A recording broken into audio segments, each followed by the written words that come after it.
Oke, halo semuanya. Selamat datang kembali di kelas pengantar teknologi informasi. Oke, kita saat ini sudah masuk ke sesi 6, yaitu mengenai media penyimpanan eksternal ataupun bisa kita sebut storage device.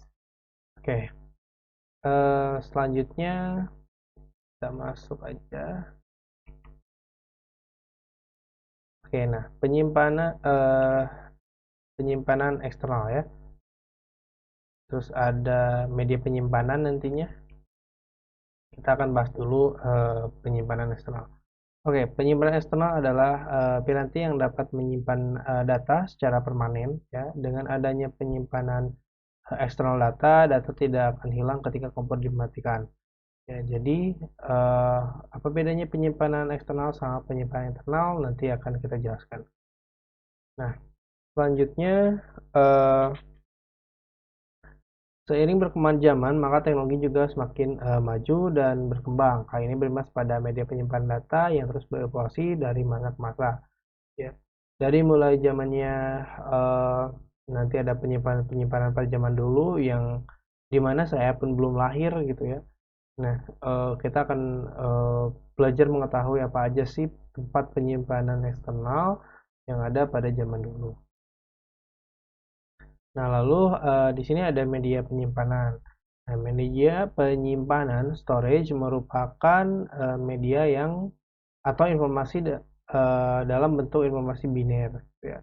Media penyimpanan dapat dibedakan menjadi dua bagian, yaitu primary memory atau primary storage atau internal storage atau yang kedua secondary memory atau external storage ya.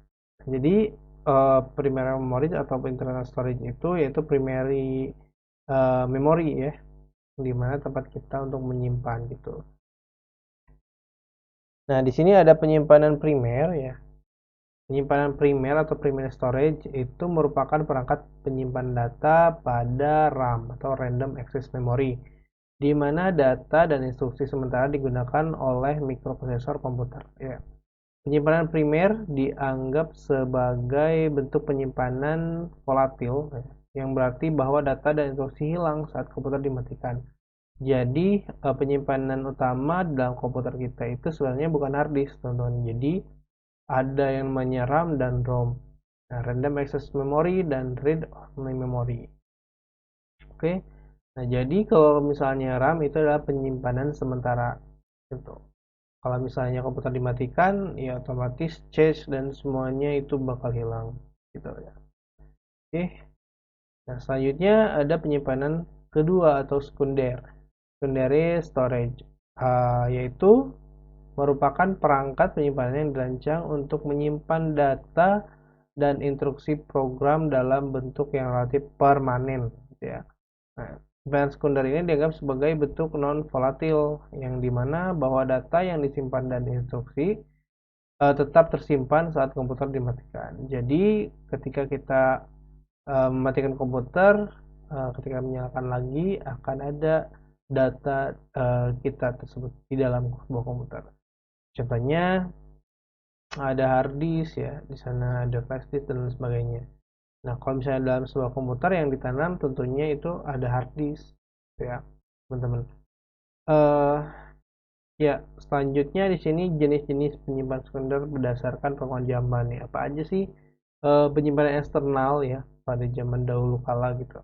Nah, di sini ada yang namanya punch card, punch tape ya, electron tube, magnetic tape, compact cassette, magnetic drum ya, dan sebagainya nih sampai cloud storage. Jadi kita akan bahas.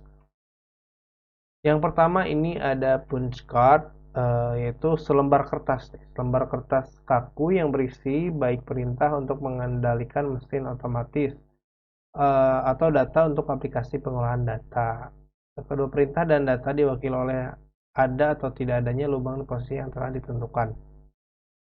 Ini ada bilangan-bilangan biner teman-teman, ataupun bilangan-bilangan storage yang beberapa bit ya di sini. Temukan pada tahun 1725 oleh Basil Bouchon dan terus digunakan hingga tahun 1970.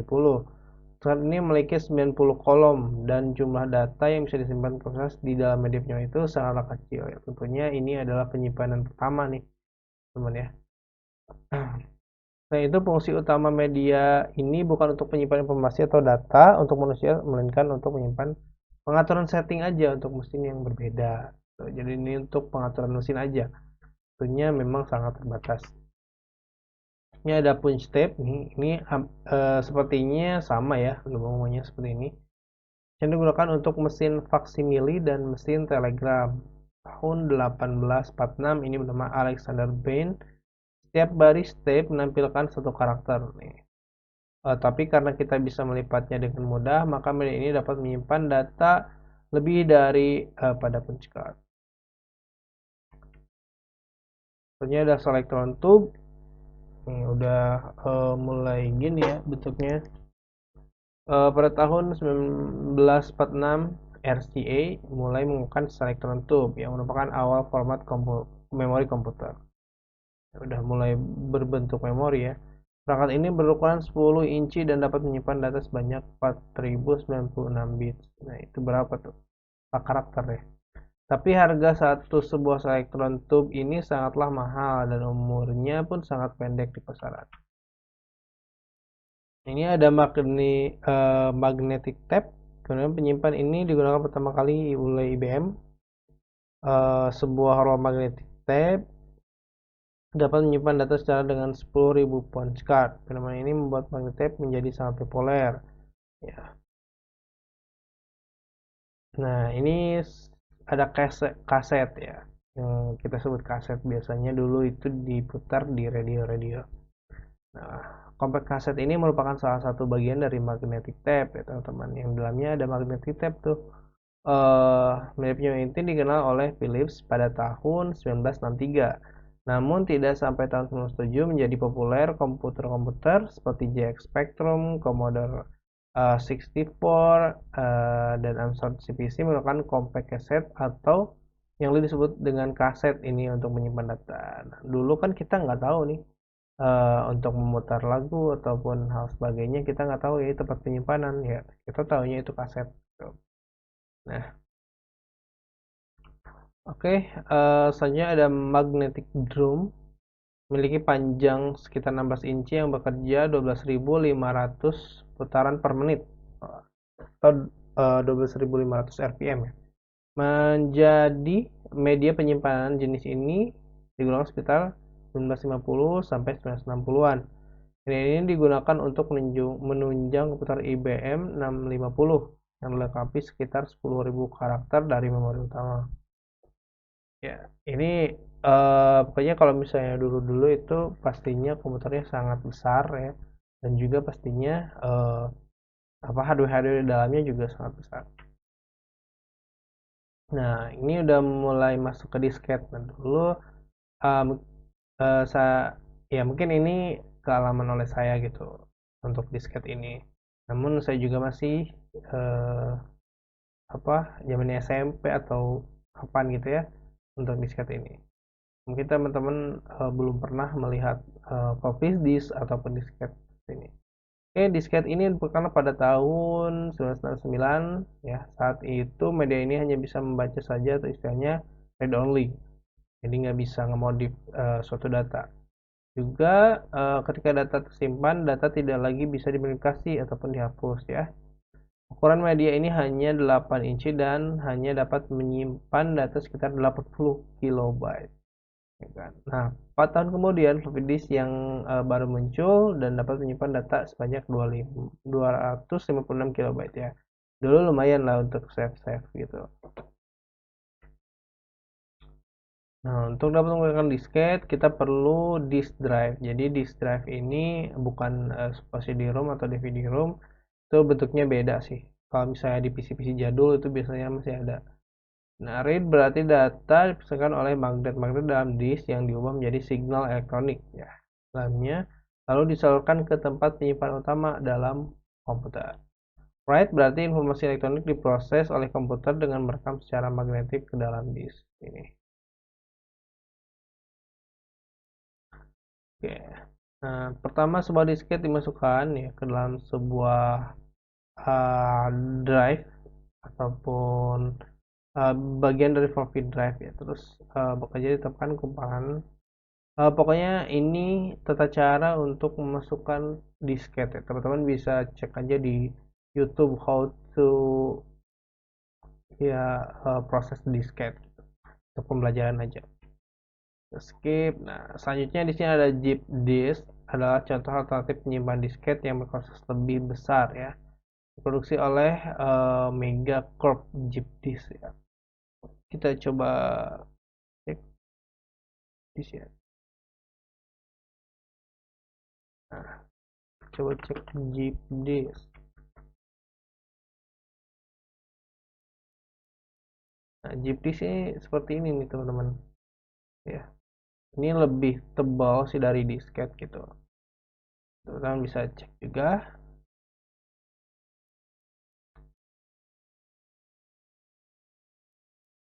Oke,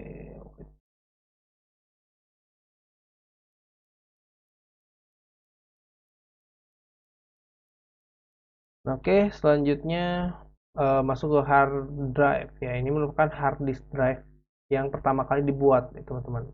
Ini gede sekali ya. Nah, hard disk drive ini pertama kali dibuat pada tahun 1956 oleh IBM yang kemudian disebut sebagai hard disk drive generasi pertama. Hard disk drive pertama ini ditemukan diciptakan oleh Reynold Johnson ya. Hard disk drive ini berramak 305 yang mempunyai kapasitas 5 megabits atau 5000 bits, 5 megabyte lah. Dan berukuran 24 inci dan menggunakan single head dalam pengasuhannya. Wah, ini besar sekali ya. Oke, nah terus hard disk drive pertama yang berkapasitas 500 GB yang dimana saat ini juga masih ada ya, masih dipakai oleh PC-PC sekarang. Walaupun memang nantinya pasti akan diganti oleh teknologi-teknologi yang terbaru untuk tempat penyimpanan ini. Nah, adalah Hitachi Dextar ya pertama. Satu hard disk drive Hitachi ini setara dengan 120.000 hard drive pertama di dunia. Sedangkan satu hard disk 500 GB ya setara dengan 120.000 yang tadi itu banyak tadi. Yang gede tadi ya. Nah, media ini menjadi terkenal karena harganya yang lebih murah serta kapasitasnya yang menjauhi hard disk drive pertama milik IBM. Itu proses penyimpanan datanya juga relatif cepat. Hitachi itu dari Jepang ya. Nah, ini tuh bentuknya emang lumayan besar ya. Kalau misalnya teman-teman bisa merakit komputer, pasti teman-teman tahu hard disk drive ini. Nah, terus ada laser disk. Kalau misalnya laser disk nih teman-teman uh, lihat ya. Media ini bernama Laserdisc ya, berhasil ditemukan dan pada tahun 1972 untuk pertama kalinya video disk didemonstrasikan kepada publik. 6 tahun kemudian, sekitar tahun 1978, media ini telah tersedia di pasaran. Hal yang tidak mungkin manusia simpan pada tahun sebelumnya dapat disimpan di media penyimpanan ini. Ini biasanya seperti CD. Tentunya ada CD, DVD, SD DVD, dan Blu-ray. Wah, piringan-piringan ini pastinya teman-teman sudah pernah memiliki ataupun teman-teman punya kasetnya gitu ya, ataupun CD-nya. Nah, CD itu singkatan dari compact disc ya, yang mana media penyimpanan ini muncul pada tahun 1979 hasil kerjasama dari Philips dan Sony. Ukuran compact disc ini lebih kecil dibandingkan laserdisc. Penjualan compact disc mulai meledak di pasaran tahun 1982. Jadi ada beberapa ya, CD, DVD, SD, DVD, dan Blu-ray. Jadi di CD juga, DVD, teman-teman pasti kalau misalnya teman-teman mau membeli, pastikan itu read and write gitu. Jadi teman-teman bisa menyimpan, menghapus, dan sebagainya. Dan ada juga yang read doang kan. Jadi kalau misalnya read aja itu teman-teman nggak bisa modifikasi file tersebut gitu. Nah, terus nantinya kalau misalnya teman-teman ngumpulin buat satu video ataupun film dan sebagainya, teman-teman bisa memakai uh, kaset ini atau CD ini. Nah, terus selanjutnya ada memory card ya. Pertama kali dikeluarkan pada tahun 1990-an. Memory card ini mengalami evolusi yang cukup besar juga dari segi ukuran, besar data penyimpanan. Ya, ini yang paling ya kita bisa tahu ya micro SD, ada SD card buat kamera juga gitu ya, buat laptop juga. Sekarang sudah hampir sampai tera mungkin ya untuk suatu micro SD gitu. Nah, terus ada USB flash drive atau flash disk yang sering kita gunakan. Terus menemukan ini pada tahun 1999 ya, Mirban Dov Moran dan Oron Ogden menemukan sistem penyimpan data terbaru USB flash disk. Biasa kita sebut sebagai flash disk. Tidak seperti memory card yang sering digunakan pada media elektronik portable, media ini bisa digunakan untuk memindahkan data dari komputer-komputer lainnya atau untuk menyimpan data komputer sebagai backup. Jadi flash disk ini sudah sangat enak sekali lah gitu ya. Dan juga sekarang udah ada fiturnya tuh flash disk bisa langsung nyambung ke handphone gitu dengan colokan OTG ya, ataupun memang untuk handphone sekarang ini sudah support OTG sepertinya gitu. Nah, teman-teman bisa cek aja gitu untuk apa namanya flash disk yang sudah ada OTG-nya gitu. Saya flash disk OTG, kita cek gambar nih. Nah, ini flash disk OTG yang dimana dua sisinya ini untuk komputer, ini untuk handphone gitu. Ada yang USB-C, ada yang untuk Lightning gitu. Sekarang udah banyak sih untuk penjualan itu. Ini fungsi juga ya untuk menyimpan ataupun memindahkan file-file teman-teman. Oke, selanjutnya ini ada external hard disk drive. Ya, kalau eksternal ini sebenarnya sama seperti hard disk biasa, hanya aja nggak kita tanam di dalam komputer atau laptop gitu. Jadi hard disk drive ini kita bungkus saja. Bedanya beda ini bisa dibawa kemana-mana tanpa harus membongkar komputer ya. Teman pastinya kalau punya disk drive eksternal bisa menyimpan sebuah cadangan ya. Tapi ya mungkin agak repot juga kalau misalnya kita bawa hard disk.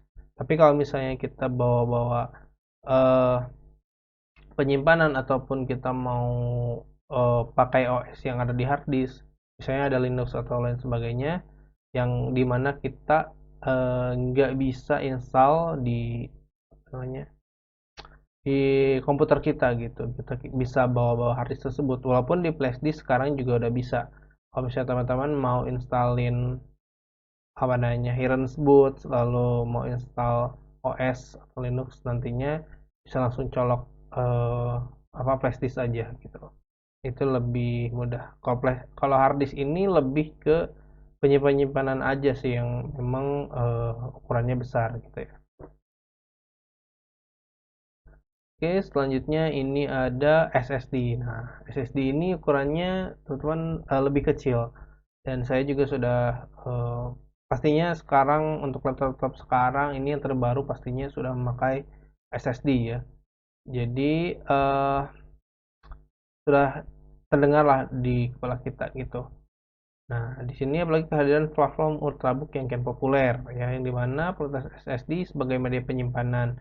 Pokoknya kalau misalnya teman-teman pakai SSD ini bakal bisa ngangkat kecepatan device teman-teman gitu. Walaupun memang misalnya prosesornya kurang ataupun RAM-nya kurang, kalau misalnya kita pakai SSD itu bisa lumayan ngangkat lah gitu ya. Apalagi kalau misalnya RAM-nya di-upgrade, terus hard disk-nya juga di-upgrade ke SSD, itu bakal nambah performance dari komputer teman-teman ataupun laptop teman-teman gitu. Nah, di sini juga untuk kapasitasnya em, SSD ini lebih punya banyak ya, kayak misalnya 30 tera ataupun berapa gitu.